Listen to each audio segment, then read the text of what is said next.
Well, welcome here, everyone. We're glad that you came out to be part of this special event. My name is Fred Martin. I work at the college here as the Director of Advancement. And as part of that, I'm working with alumni, and I'm pleased to work with a very good alumni committee that helps coordinate this event each year.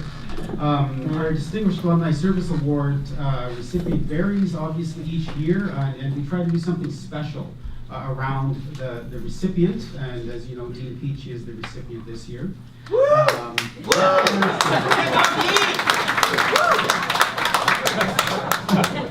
Made a few plants in the audience. Last year we did a concert with our Amanda Kind, who was our Distinguished Award recipient last year. We've done lectures, panels, a play one year with Johnny Weidman, and I think there's a few distinguished alumni recipients in the audience here. Mark Yancey is in the back there. Mark, stand and wave. And Josie Winterfeld as well. Josie.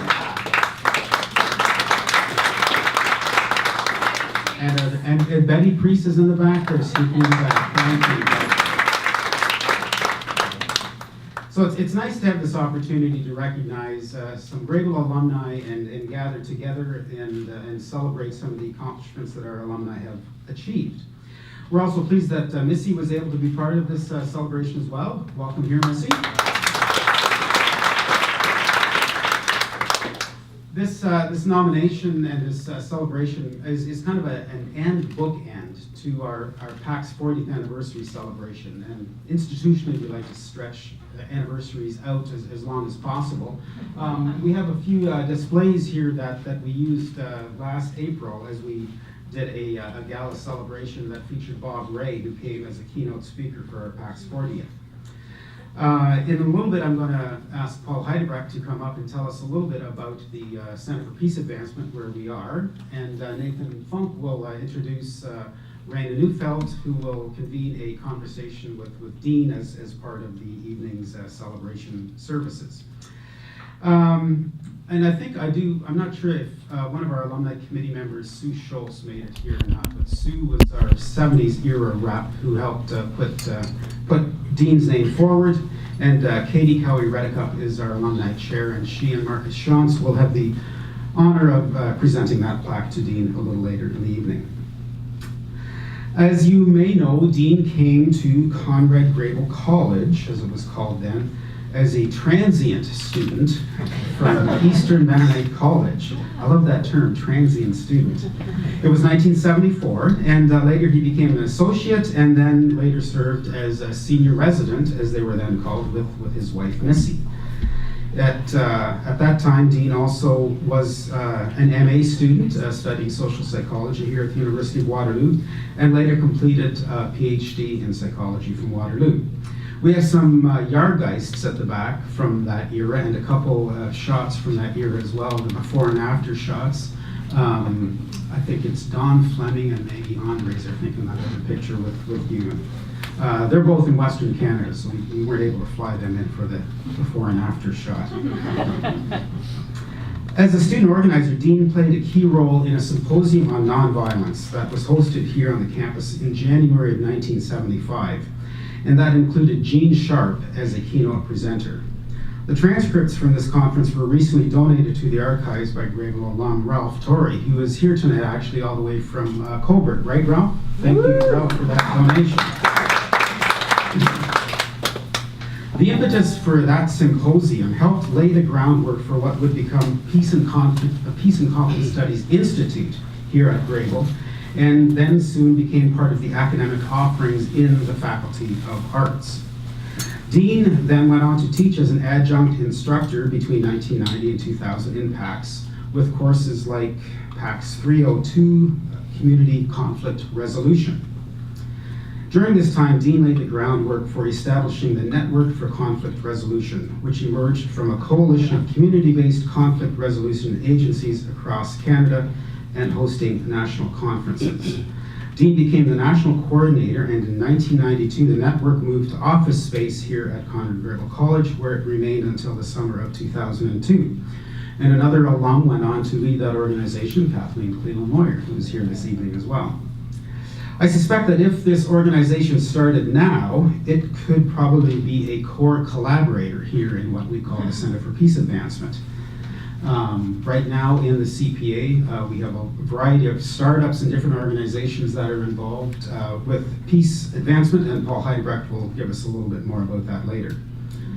Dean now serves as the Executive Director of Global College. He is the coordinator of the Human Rights Program there, and is a member of the Joint Committee administering the MA in Peace and Conflict Studies between the University of Winnipeg and the University of Manitoba. His teaching and research focuses on transitional justice, that is ways of responding to human rights atrocities and moving beyond that, and reconciliation in a variety of settings. Some of his research examines the community-based reconciliation efforts in northern Uganda that has arisen after 2 decades of civil war between the government of Uganda and the Lord's Resistance Army. He has a deep interest in the intersection of religion and conflict and is active in interfaith dialogue activities. Prior to his time at Global College, he provided administrative leadership as president for Menno Simons College, which is part of the Canadian Mennonite University and affiliated with the University of Winnipeg. He served as the president of the Fund for Dispute Resolution and was a member of the Ontario Civilian Commission on Police Services. He's worked as a mediator and conflict resolution consultant in a variety of settings. And before I go on any further, I'd just like to say we're very excited to have you here tonight, Dean, and celebrate your career and your many accomplishments. At this time, I'm going to call on Paul Heidebrecht to come forward and tell us a little bit about this space and the Center for Peace Advancement. Paul. Thanks, Fred, and I'm delighted to add my words of welcome and congratulations to Dean. Welcome you to the Kindred Credit Union Center for Peace Advancement. More specifically, you're in the Grebel Gallery, which might look rather uninspiring right now. Unfortunately, this is one of just a handful of weeks every year when we're between exhibits. And so if you haven't visited an exhibit here in the space, I know many of you have, I'll invite you to come back again soon. In fact, the next exhibit will be installed tomorrow by the artist Sohaila Esfahani, an Iranian-Canadian artist who works with ceramics and has an exhibit called Cultural Translation, and we'll be celebrating that exhibit with a reception the week after next, so watch for word of that. This is an inspiring space, a way in which the center is able to nurture connections with artists and seek to advance peace, seek to inspire creativity, to express the ways in which peace is advanced through the arts, and a very vibrant and integral part of the community here. But in addition to artists, as Fred already alluded to, we have a number of core collaborators, peace practitioners, activists, researchers who are busy with agencies like Project Plowshares, working here every day. And we have peace entrepreneurs, people embarking on new initiatives in this community in the Peace Incubator just behind me. So it's an exciting and a vibrant space. But the thing I want to underscore, of course, is this is built on all this innovation and this excitement and enthusiasm is built on a foundation, long-standing foundation here at Grebel, of providing a home for efforts to bridge the academy and the world, efforts to make a direct impact in the world beyond. And Dean, of course, has played an instrumental role in earlier iterations, earlier examples of that kind of effort. So we're really have been inspired and continue to depend on that foundation. Of course, in that spirit of thinking about the broader historical context for the center, it's also important, I think, to acknowledge the land on which this institution is built, and to recognize the fact that Conrad Grebel, as a Mennonite institution, and the center itself as well, then are built on the lands, the traditional territories of the neutral Anishinaabe and Haudenosaunee peoples, peoples whose land had been promised to them in the Haldeman Tract. And so as we remember that history and remember that story, we also are reminded of the importance of continuing to work as an institution, as a center within that institution, toward reconciliation with our Indigenous neighbors. And that's a journey that continues. So again, I warmly welcome you to the space and to the evening, and look forward to the conversation that is to come. And for a little more context, I'll now invite Nathan Funk to share a few words. Thank you.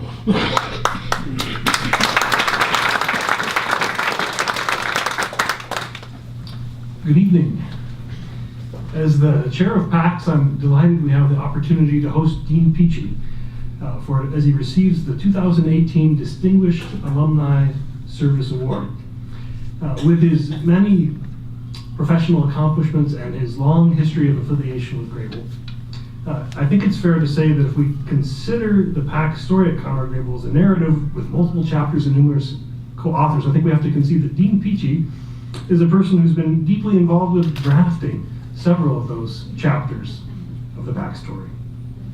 So for our program tonight, we thought it would be most interesting if we could not just hear Dean's latest thinking about conflict, peace, and human rights, but also to tap some of his cumulative experience and his emergent insights by taking a backwards-forwards approach that includes reflection on how he has seen this field of endeavor evolve.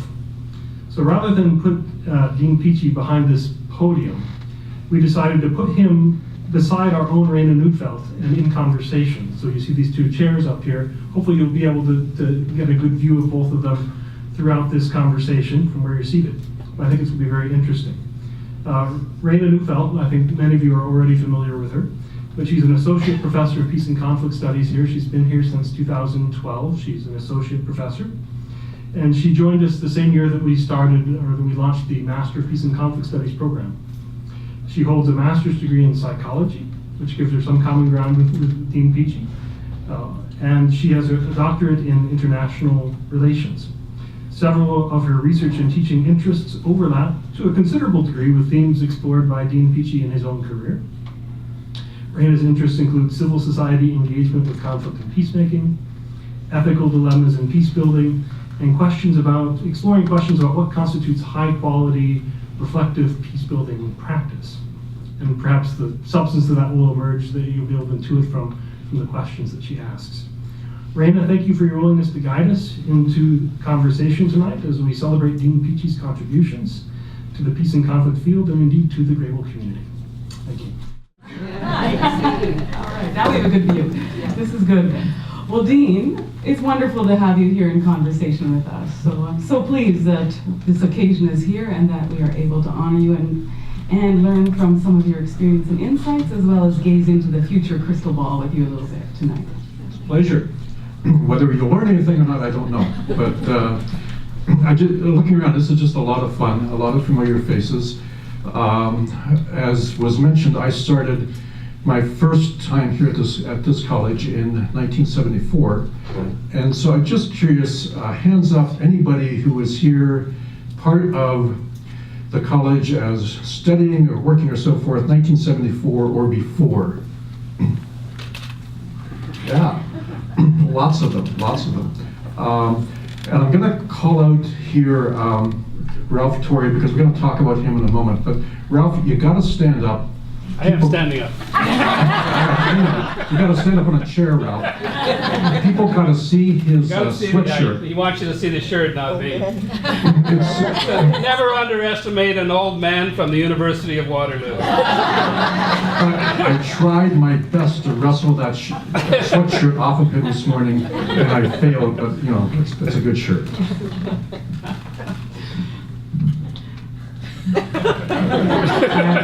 There's a lot of places you could go with that, but we'll leave it for now.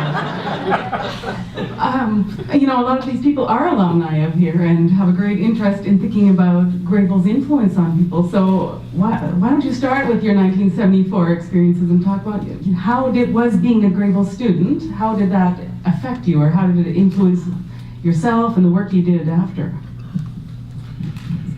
I had a thoroughly good time here.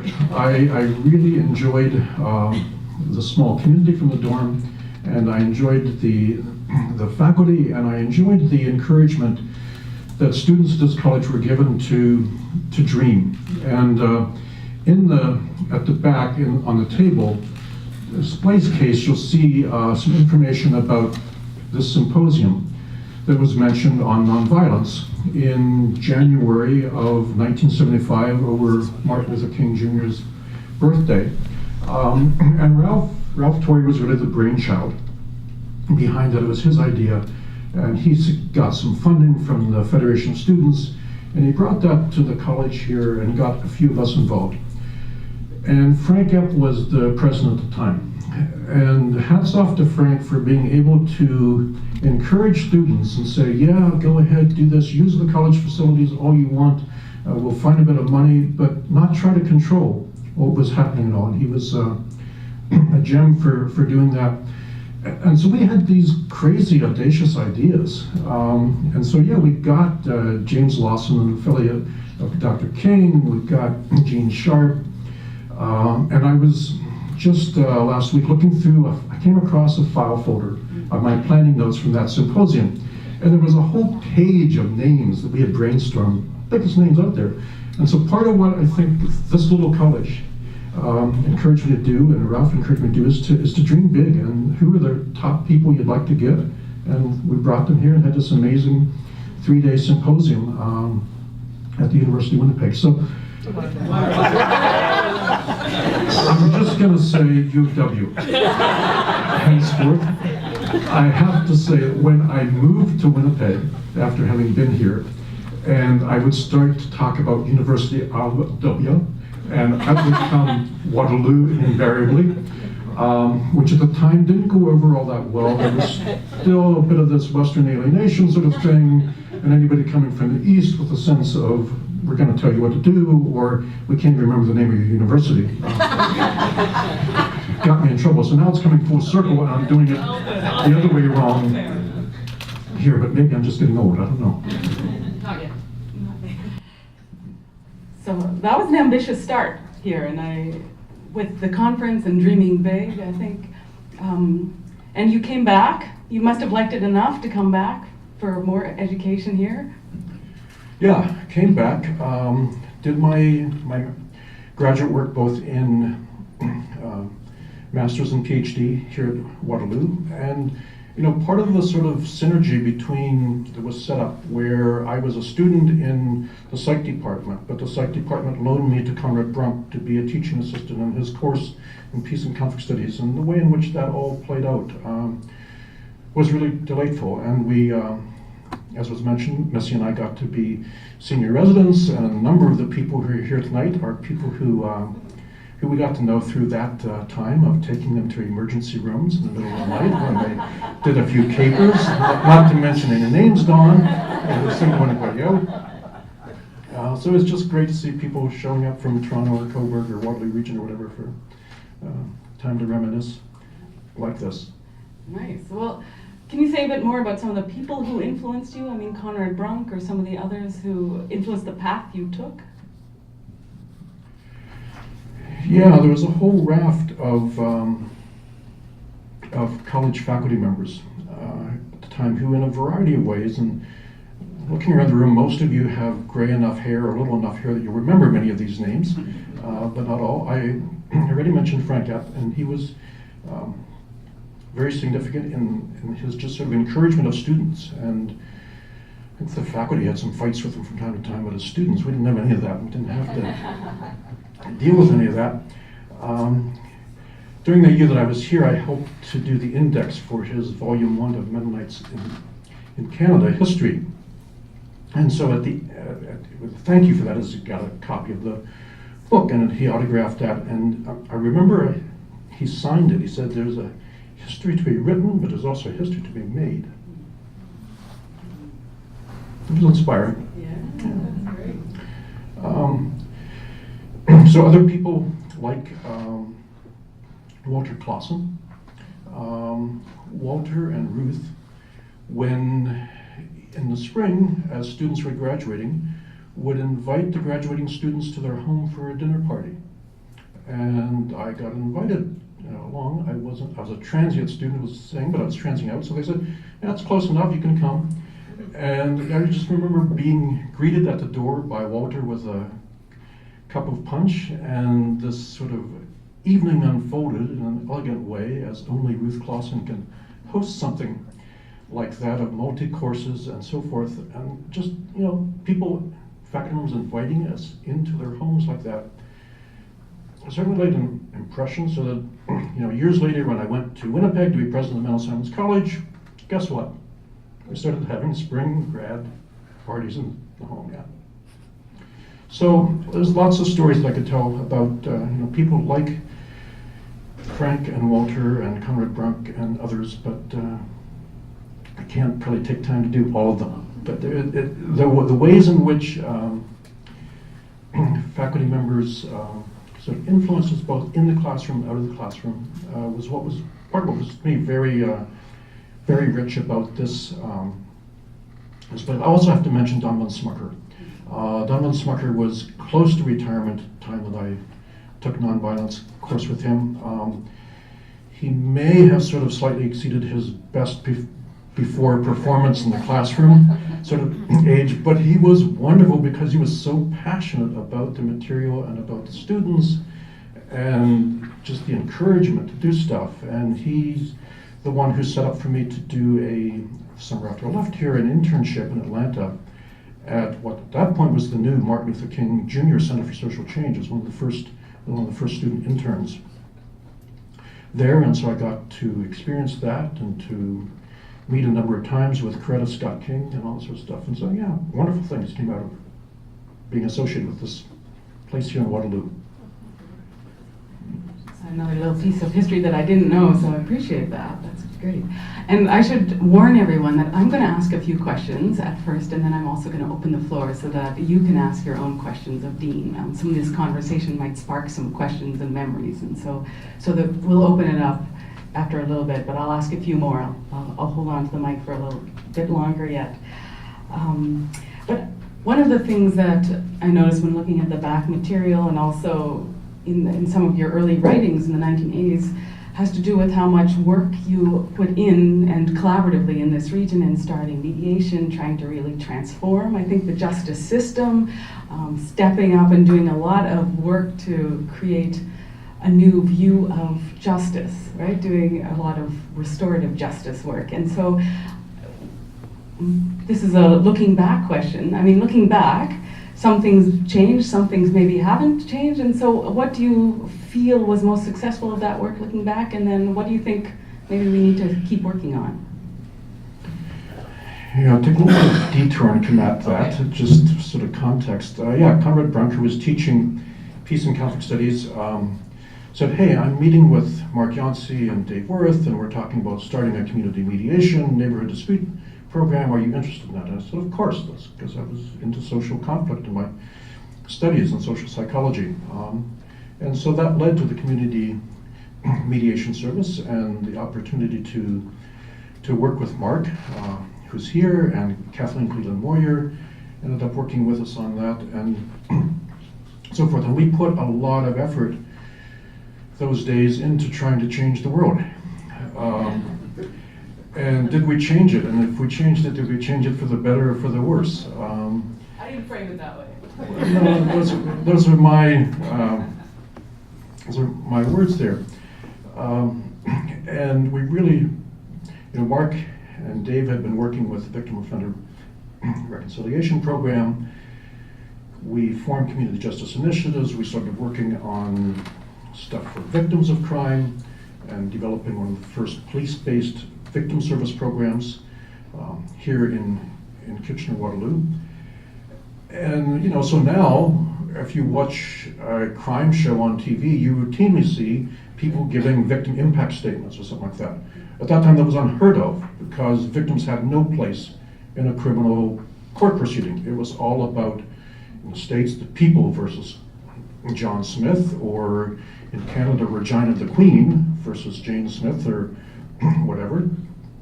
And so now victims routinely have that place to speak in the court. Is that an improvement, or did they just come in there and vent their spleen? I don't know. I'll let Mark answer the question in terms of did we make things better or just muddy it up more? Certainly the system is still there, the criminal justice system. It grinds on. So we nibbled around the edges of it. I think we made some changes. I think in terms of more broadly based conflict resolution in society, at the time that Kathleen and I were working with Community Mediation Service, and when I started the Network for Conflict Resolution, you didn't have organizations that had dispute resolution officers or procedures for dealing with conflict in the workplace or so forth. And now many businesses, government offices, nonprofits doing this, and schools are teaching things. Are we a better society? I don't know. All of you can answer that question. So we've made some, I think we introduced some things that weren't there. We hope to, one of the metaphors we talked about was being Johnny Appleseed and sort of, planting some seeds and seeing what would grow. And I guess it's up to, that's one of the questions we can ask everybody later on is, are things better or worse? Have we made a good difference or a bad difference, or just nothing at all? But it's been, for me, certainly an enjoyable walk. Now, did I answer your question, or did I ramble over the place? No, That's you okay. did. You did, and I think thinking about the change even in university structures in terms of the available mediation services on campus is really quite significant. So some changes have been made. So we'll hold that, and we'll pause on the other side of the question. We haven't worked ourselves out of a job yet. No, there's still some room for people to join the field. That's right. And speaking, I'm going to think of the field more broadly and ask you to reflect a bit on your work around reconciliation. And so I know that you have traveled to northern Uganda and studied some in terms of the LRA and the resistance and reconciliation in that context.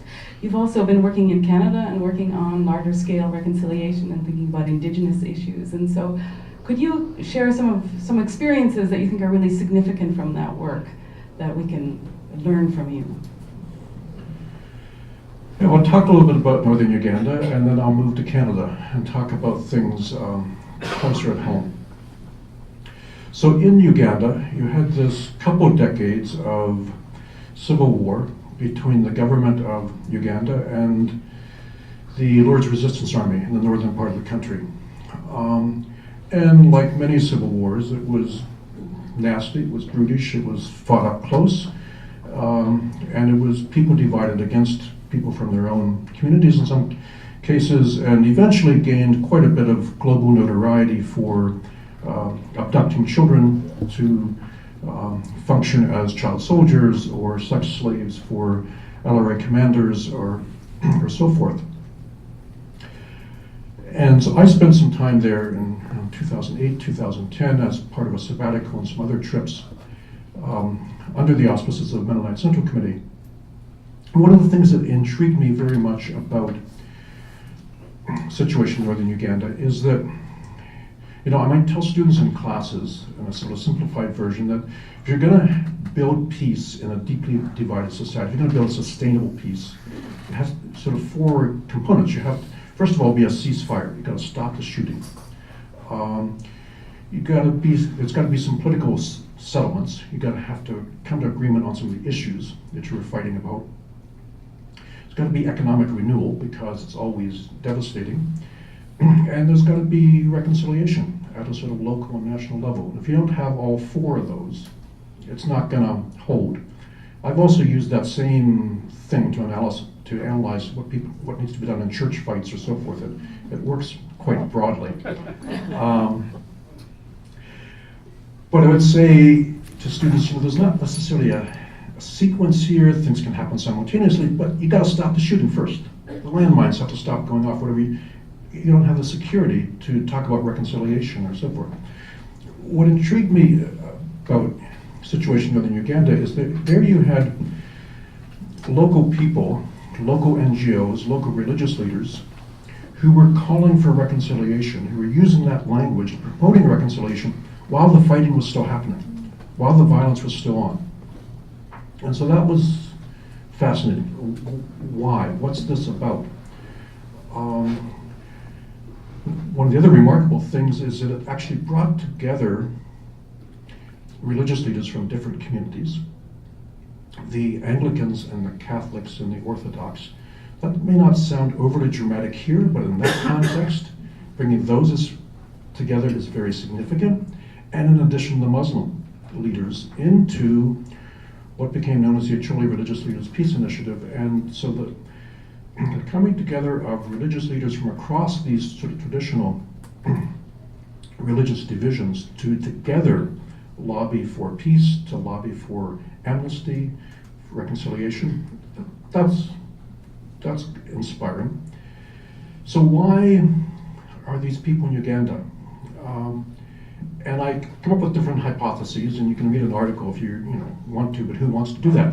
But one of the things I'll mention, okay, one of the things I'll mention is that I became very cognizant of different worldviews and how I think our worldviews, our understanding of particularly social reality, how that plays into some things like ideas about reconciliation, and whether this makes sense or not, or whether it's a totally stupid thing. Because you also had at that time the International Criminal Court, which had just been created, and the very first set of arrest warrants, indictments that were issued by the International Criminal Court were against Joseph Kony and 4 of the top commanders of the Lord's Resistance Army. And so you had the ICC saying, we want to arrest these people, we want to haul them off to The Hague, put them on trial. And you had local people saying, we want reconciliation. We want to bring people back and reintegrate them into our communities. And we could go on at length about that whole debate.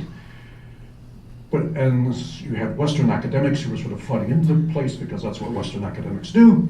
And they were kind of lining up on this stuff about reconciliation, foo, it's all mamby-pamby and so forth. You need real justice, you need to end the culture of impunity. And you had others saying, no, reconciliation, we believe it. And I think one of the things I saw there is the difference in worldview. If my understanding of human reality is that you and I we're basically separate autonomous individuals, we got this zone of personal space around us, the bubble, independent moral agents, and you live your life and I interact with mine, but ultimately not. Or if your view of social reality is that we're all deeply intertwined and we're us as much as we're me, and I am me because we are us, and that everything is interconnected, then when that's broken, the obvious response is to try to somehow repair it, to heal it. But if we're just these autonomous, separate atoms bumping up against each other every once in a while, then it doesn't make sense. So, so those are some of the kind of things that I explored, some of the ideas, and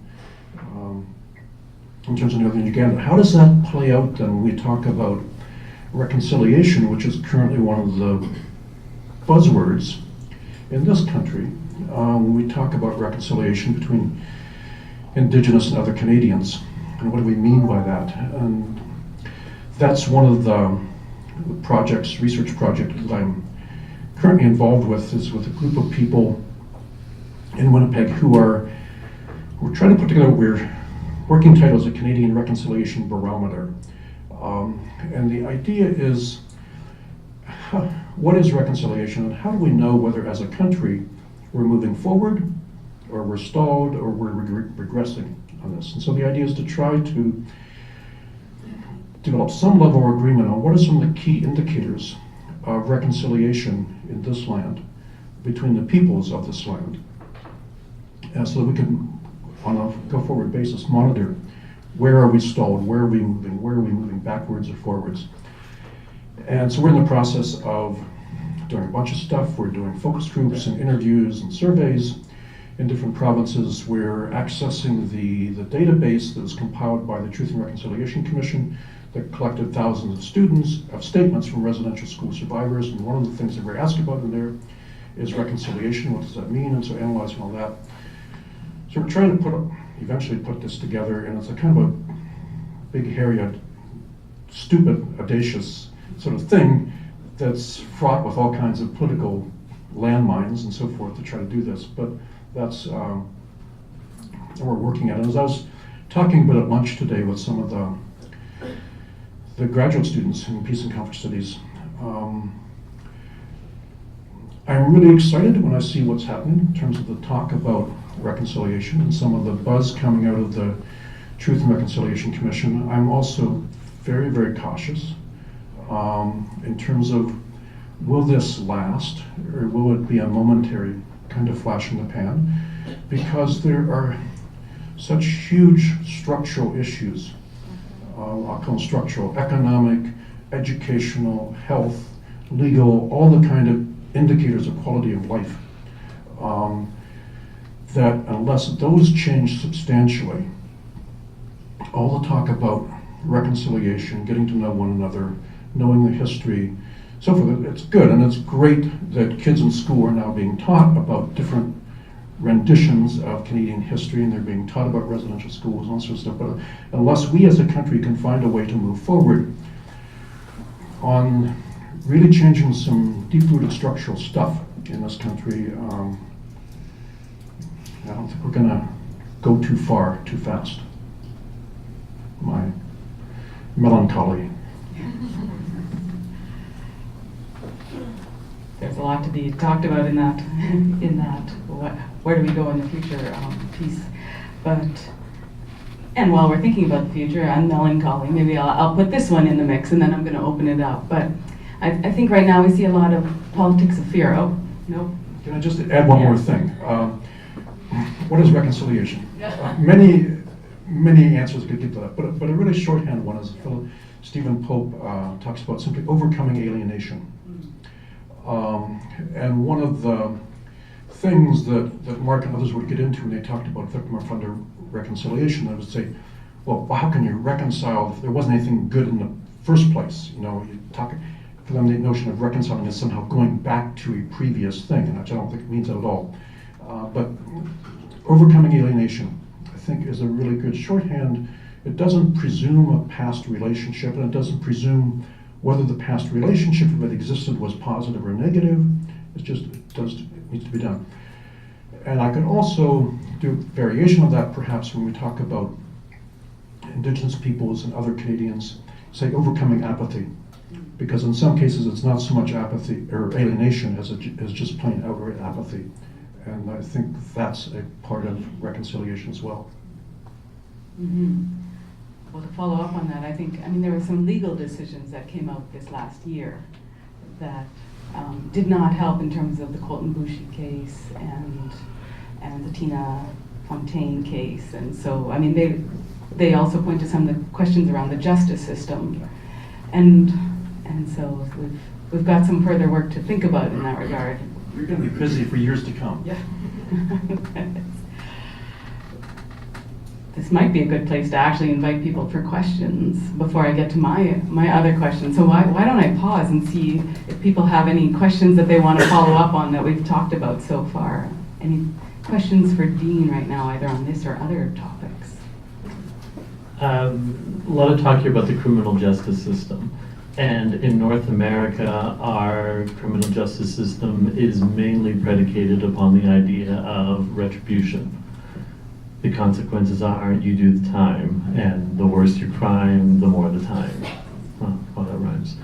Anyways, and we seem to actually just be adding on more and more years to it. We're not doing anything to get people out of jail. If anything, we seem to be accelerating the rate at which people are incarcerated, particularly in the US.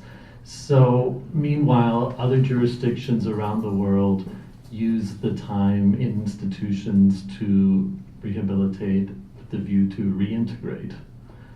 Do you see any movement in North America, or do you have some sense of what it would take to get us to move more in that direction? Is that even a possibility in the current political climate? Okay, I'm not sure if this is going to work with me walking with the mic. Short answer, yes and no, but of course I can always say more than a short answer. Things are changing, and I think Indigenous peoples have had a significant role in that, and the courts have been more willing to sort of look at other paradigms, completely different paradigms, with Indigenous communities. So sentencing circles, and Correctional Services of Canada operates a number of what are called healing lodges, typically to serve Indigenous populations. You may also have heard that on the news just recently, a sort of a dust-up around someone who's involved with a very notorious killing from Toronto, where you live. How can she be in a healing lodge? You know, she should be in something where she has to suffer. You know, that's not what's being said, but that's the subtext, is she should be suffering, not healing. She needs to be in maximum security, not minimum security. So in some ways, the Correctional Service of Canada, I think, has actually moved faster than what some general society has. And it's, of course, very easy for politicians and others to raise situations like this when they want to try to score political points, or so forth. So, is it, again, the question of things changing? Yes, but it's a long, slow road. And as we've often said, change of this sort is generational. It's not something that happens overnight or in a decade or so forth. It takes a long time. So you can certainly point to things getting worse, but there's also indications of things getting better. And ultimately, it comes down to what all of us in this room and beyond do in terms of the kind of attitudes that we put forth and the conversations that we have and so forth. Because government typically is not game changers. Government typically follows where there's energy from the people. And so it's an ongoing challenge for all of us in terms of how we do that. Mark may want to grab the mic and give his version on some of this at some point. I don't know. I mean, just aware as I talk here that there's people in the room who know a lot more about different things. Joanna Quinn is here. She knows a lot more about Uganda than what I do. I don't know why I'm talking about that. Mark knows more about criminal justice than I do. Others as well. So, yeah. Other questions for Dean on things he knows a lot about.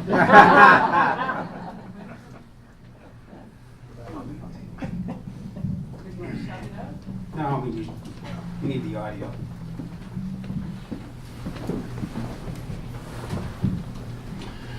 One of the books that we have on our bookshelves at home is called The Path of Most Resistance.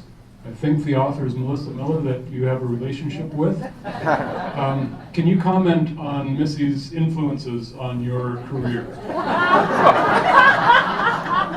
I can walk really slowly if you want to. Be careful.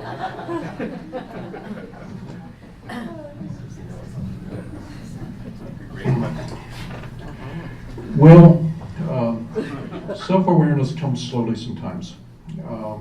And I was involved in conflict resolution, mediation, and I thought I was doing this to help other people with their conflicts. And it took me a few decades before I fully realized, how much that was driven by my own inner stuff, and that what I was really trying to do is to find ways to deal with conflict in my life and to deal with that better, because I didn't grow up doing it particularly well. I'm not sure I grew up in a family that did it particularly well, and so forth.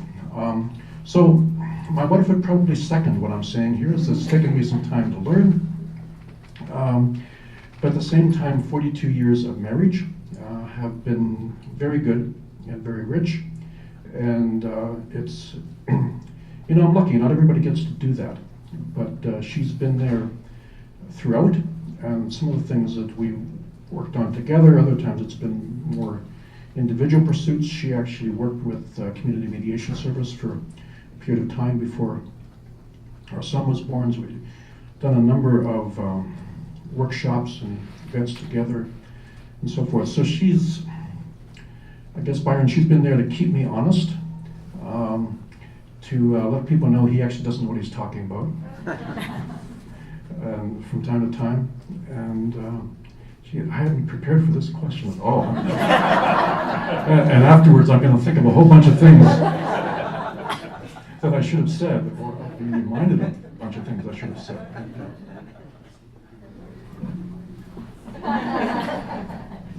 Other questions for Dean?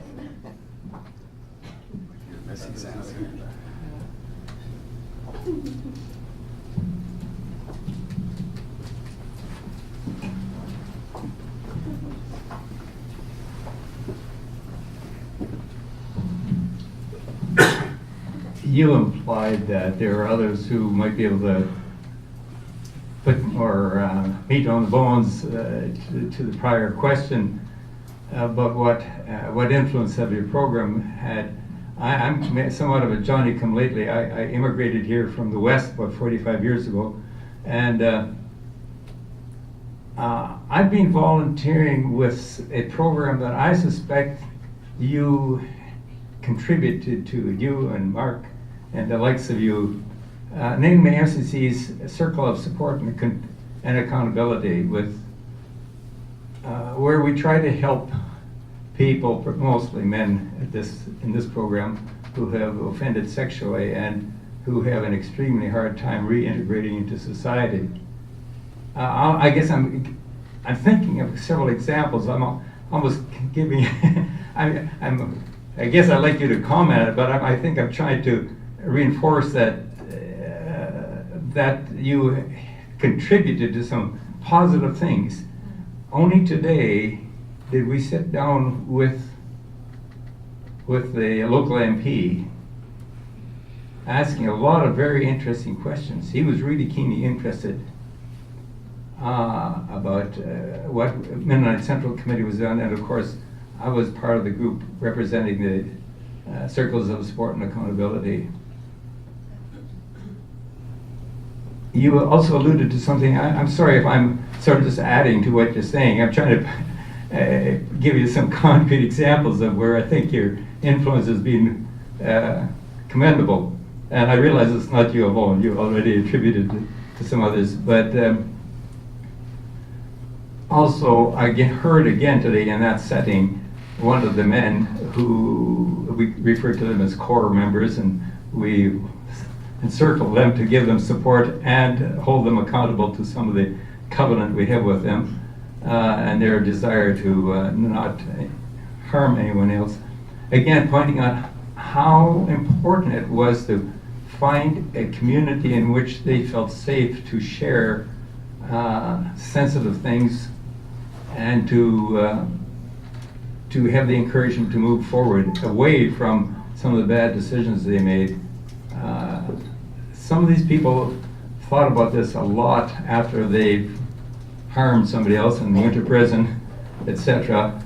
But unfortunately, there were many of them were badly offended, abused themselves as children and so on. High percentage of these men come out of a very, very tragic situations. Many of them are suffering with mental illness as well. I'm rambling a little bit, I better quit. I had another point in mind, and it's never mind, I better quit. I guess I was interested again. Do you want to maybe speak to the community aspect or the community engagement role?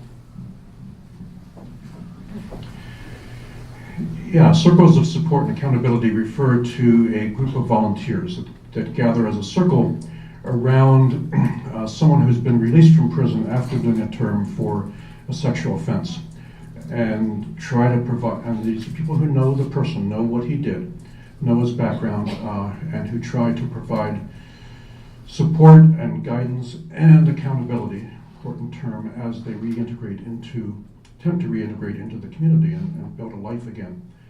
It's a challenging job, it's an audacious vision. I'm not directly responsible for starting COSA, although I was very involved in some of the discussions around exploring what do we mean by restorative paradigm of justice as compared to the retributive. And one of the people that Mark and I and some others interacted with was a Dutch criminologist, Herman Bianchi, who said, if you're just nibbling around the edges at things like break and enters and so forth, you're never going to get anywhere. You have to deal with the tough cases, and tough cases being things like sexual assault and other forms of serious violence and so forth. And so that pushed us a bit more into looking at what might be some of the applications for that. And Mark ends up doing a whole other chapter on sexual offenders and so forth. But we talked very much in that about a restorative paradigm, including the victim, the offender, and the community, and the need to bring in the community into that, and that can happen through professionals, but can also happen through trained volunteers of good character and goodwill and commitment. One last question. I was actually going to say that I think one of your biggest contributions, Dean, sort of happened because of your approach to things. So a lot of the work here in Waterloo region was very much focused on individuals and reconciliation between people, but you pushed the field in a way to interact with government and policy and larger, we were a national network.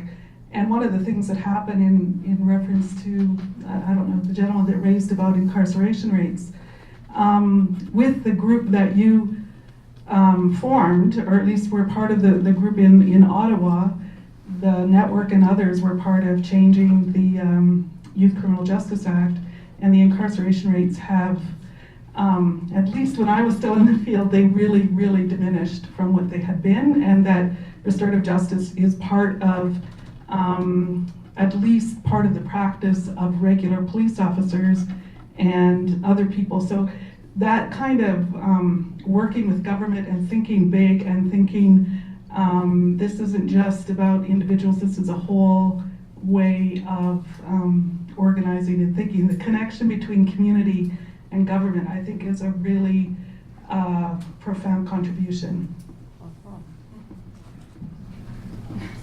Great, thank you. That's a great contribution. Fred, we are coming to wrap up the time. Maybe, do you want to take one last chance at the microphone in terms of? We'll give him the mic. Okay. So we don't have to ask you more questions. You don't have to look in the crystal ball. Last word. No last word. Yes, it's still coming. All right. Well, thank you all for engaging with this conversation. And Dean, thank you for your sharing of your stories and parts of your life, including the things you learned through being a Grebel student, as well as all the way through marriage. So much appreciated. Let me hand it over. Let's thank Reina.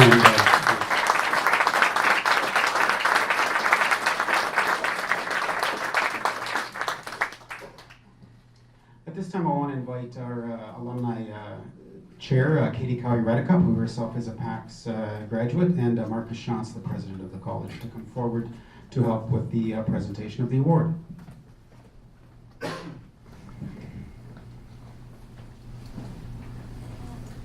Dean, thank you so much. This has been such an engaging evening and a chance to learn and reflect on your contributions and dialogue on peace building and human rights.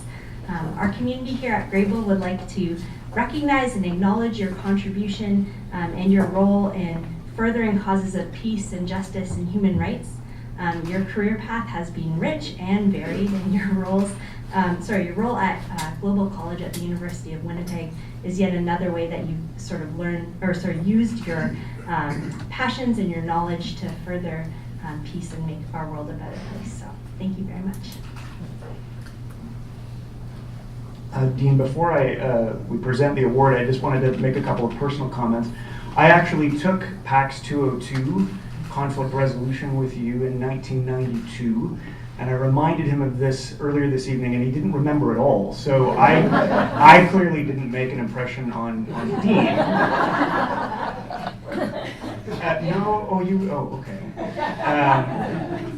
But Dean made an impression on me. I took that experience in conflict resolution, and I've used the insights and skills from that course all my life, including, and I know it's hard to believe, but even here at Grebel, I've very occasionally had to draw on conflict resolution training. One thing I remember from that course, though, is in the student body there was one person in the class who had just come out of a service term with Mennonite Central Committee in Palestine, and another student had served in the Israeli Defense Forces. You remember that? And what I remember about you was how you took your students as you found them, and you found a way to engage them where they were at and draw them out, and that's something that I've remembered for a very long time. So thank you personally for being my teacher and for the things you've taught me. The Distinguished Alumni Service Award was begun as a way of recognizing Grebel students, Grebel alumni whose work in the community involved service, either to church or to the wider society, in a way that touched the heart of the college and its mission and its values, and hopefully as a way to inspire students. And I can see that Reina Neufeldt is our current student council president who's here, and Mark White as a former student council president. He was here, I think he's around the corner. I was thinking of them as we talked about the Gene Sharp conference and the fact that really it can be said that part of the origin of the PAX program resulted out of that student-led conference. So Maddie and Mark remember what students can do, and that is an inspiration to them. So for various reasons, I can tell you with no reservation or stipulation, I'm very pleased that we're presenting the Distinguished Alumni Service Award to you this year.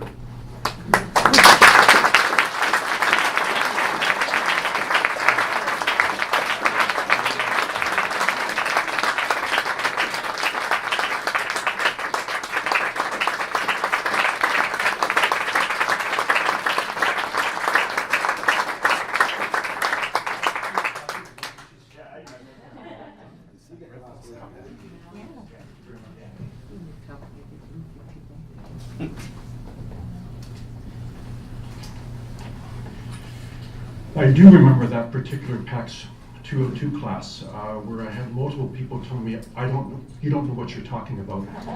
This is what's really happening, but they had very different perspectives on what it was, and I didn't know what I was talking about and what was really happening.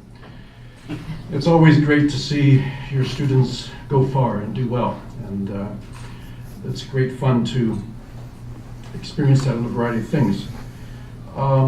It's kind of overwhelming being here tonight. I don't necessarily feel deserving of the recognition, but I'm thoroughly enjoying this evening. So thank you, whether you came here from Waterloo Region or Toronto or Coburg, wherever. I'm humbled as I look around here and see many faces who I know, many people with whom I've had the opportunity to study or to live or to work or to worship with over the years. And for me, it really is a celebration of this little Mennonite outpost of higher education on the University of on the U of W campus. This isn't being taped, is it? I'm in big trouble.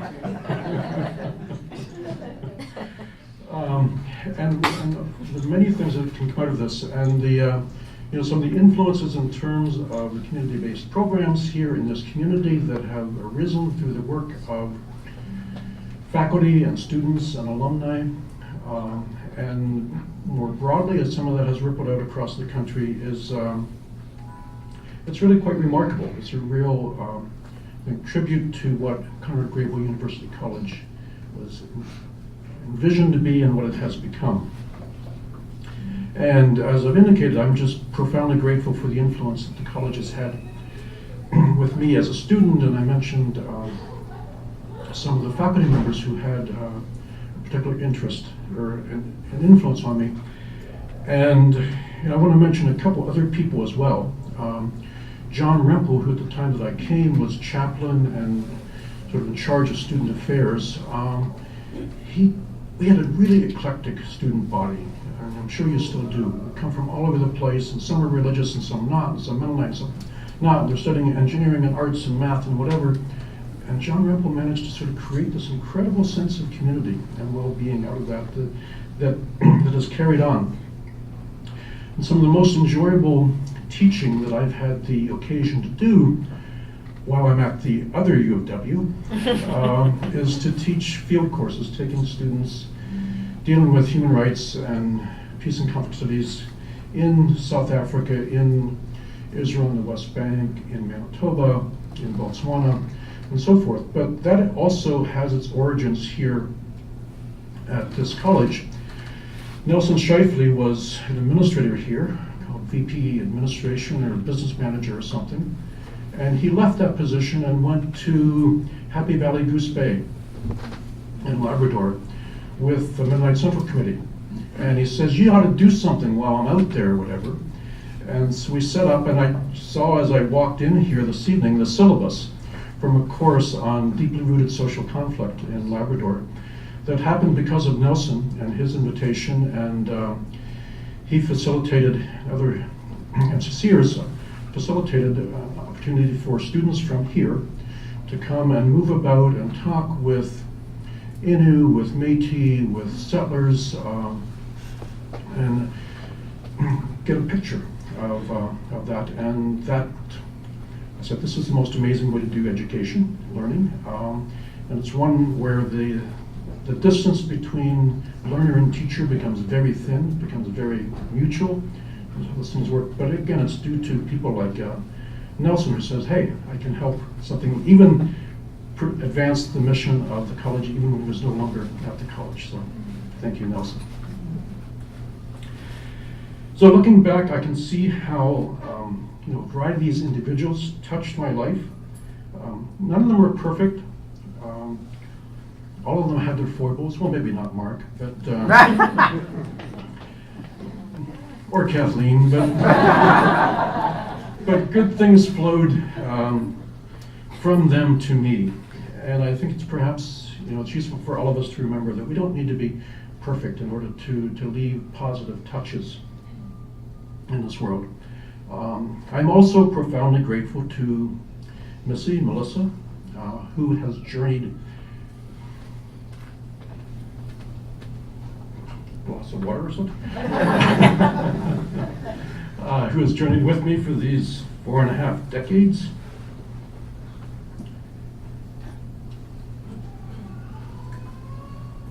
Thank you. I remember one of the years ago, her talking to me about some research on teaching effectiveness. And she reported the research says there's sort of two key qualities,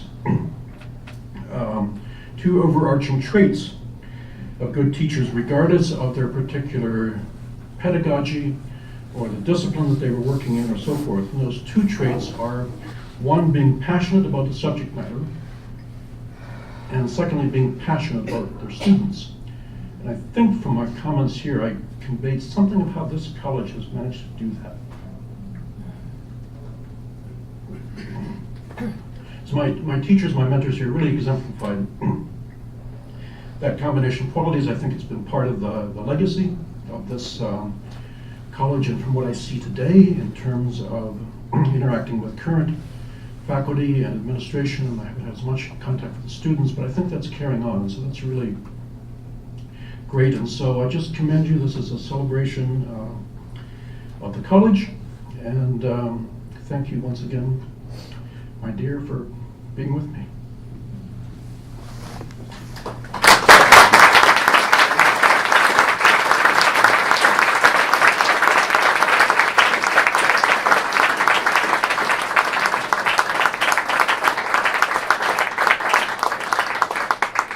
Well, thank you, Dean, for your words. It's great to have you here and share these memories. We want to share a time of refreshment. Allison Enns, our advancement assistant's got some food there for us, a time to mix and mingle and catch up with folks. Nelson Shifley is here. Make sure you say hi to him, as well as Helen Epp, who is Frank's wife. I think many of you alumni will remember Helen as well. So it's good to have you folks back. Good to have alumni come back. Good to have friends of the college come and celebrate. So again, thanks for being part of this, and enjoy the rest of the evening. Good night.